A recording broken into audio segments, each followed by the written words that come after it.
pretty much had to though because Harper just keeps on. I mean, him, my copy. Yeah, he has to talk to us about the car. Oh yeah, for sure. He's the one with the memory. Oh, okay. So you got a memory, do you? Somewhat of one. Okay, well that's anyways. good. At least one of us had one. So tell me about your car.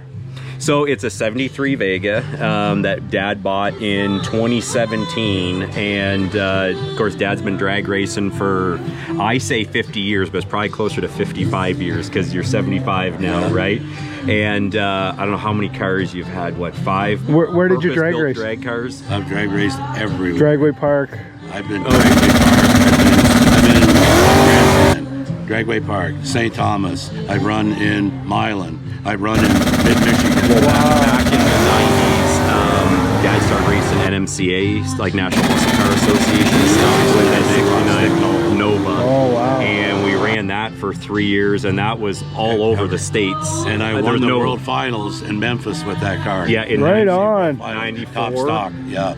And did you win that twice? No, I runnered up the one year. So that'd be 95 that he runnered up. Yeah. And then after NMCA did some rule changes and stuff, he converted the car to run stock eliminator, and then we ran that stuff for a long time. And then, so what, you had the Malibu when so he's originally from here. I was born here in Listowel in 81, but we left, went down to Windsor in 85. Okay. And right before he left, he was building an 80 Malibu, it was a 78 Malibu then. Finished it after we got down to Bell River, and then he sold it in 89.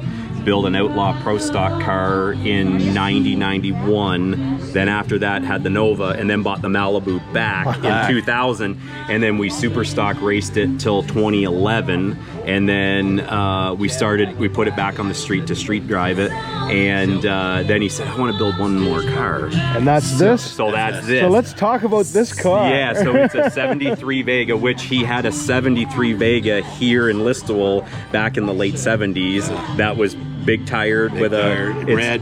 Yeah, red. It was what, a small block to start with, and then he put a 427 in it. Hard to find a Vega with a body that you can use. Yeah, it's crazy. So his original car, and I always laugh at this, is the car. I worked at Jackson Motors then. Okay. Yeah. Mechanic. So the car was a St. Mary's, but it was a 73, and he bought the car in 76, and it was already sitting with the motor blown up, in the field. And the window down, and he bought it, and that was basically Dad's first purpose-built drag car, right?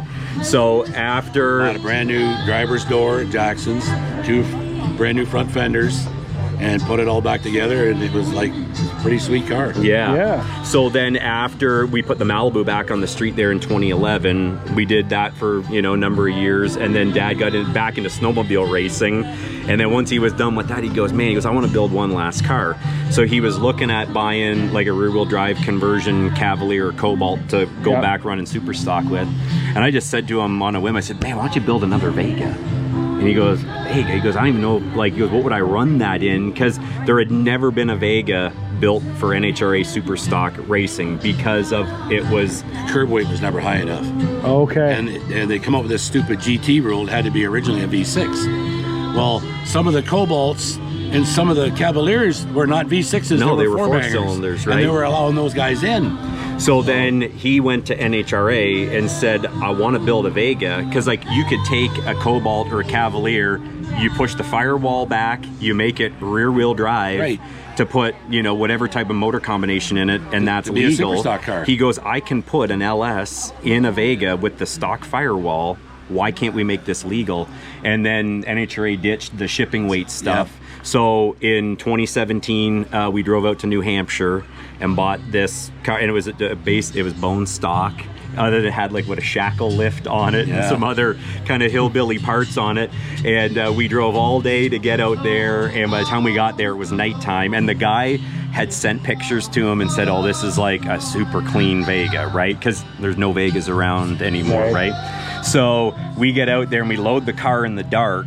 And it was a decent car, And his mint and my mint aren't mint. weren't the same. So we get the car back home because he lives outside of Windsor, and we're unhooking it off the trailer, and he goes, "Holy shit, this thing's a rust bucket," you know. But it was all the spots that were going to get cut out anyways. So that was in the fall of 2017. He put it in the shop, stripped the car down, did the front end. Yeah, put it on a rotisserie. Put on a rotisserie, lightened a lot of stuff up in it. I took 160 pounds out of the car. And but you can't tell I've taken it out.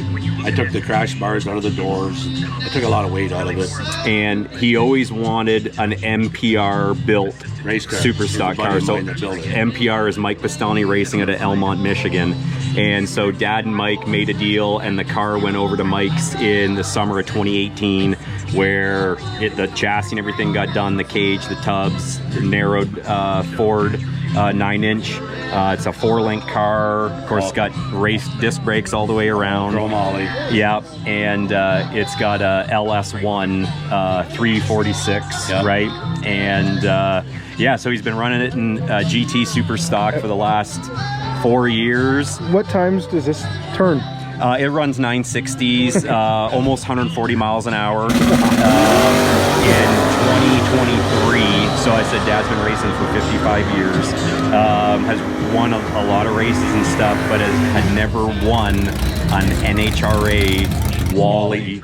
So there's an NHRA Wally on the roof of the car now. So in 23, we went over to the NHRA Open at Milan, Michigan. And you won. And he won Super Stock there. 73 years that's old. Awesome. Yeah, it took to get through the whole field. The summer before that, though, we had the car at, it was an Open at Cayuga, right? How does that work? They have to run 9.9 or something? Is that what it is? No, the Super Stock, so the class I picked because of the weight of the car, GT, the car has to weigh 2,670 pounds. Yeah. So with my weight in it, we got 40 pounds of lead in the nose.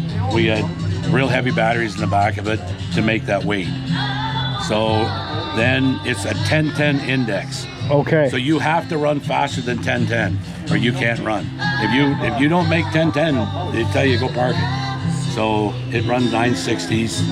Wow. And it should go faster since we spent a lot of money on the motor over the winter. Yeah, last year we were hoping to hit the 50s, and we went 960 flat with it. Yeah, so times. it was like just beating on the door going 959.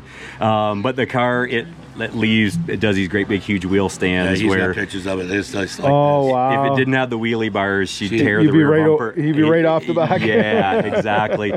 But the car won best engineered at Division 1 at the Division 1 race at Cayuga in 2022. Wow. And any of the NHRA stuff that we've gone to, all the tech guys who pick the cars for best engineered say the car needs to come to an NHRA national event because it would win best engineered there. Now Mike Pistolny, MPR, a lot of his cars have won best engineered cars over the years because Mike's been building super stock cars forever, since the early 80s probably. But yeah, Dad and Mike have known each other since the early 90s. And yeah, he's always like, man, I'd love to have an MPR car.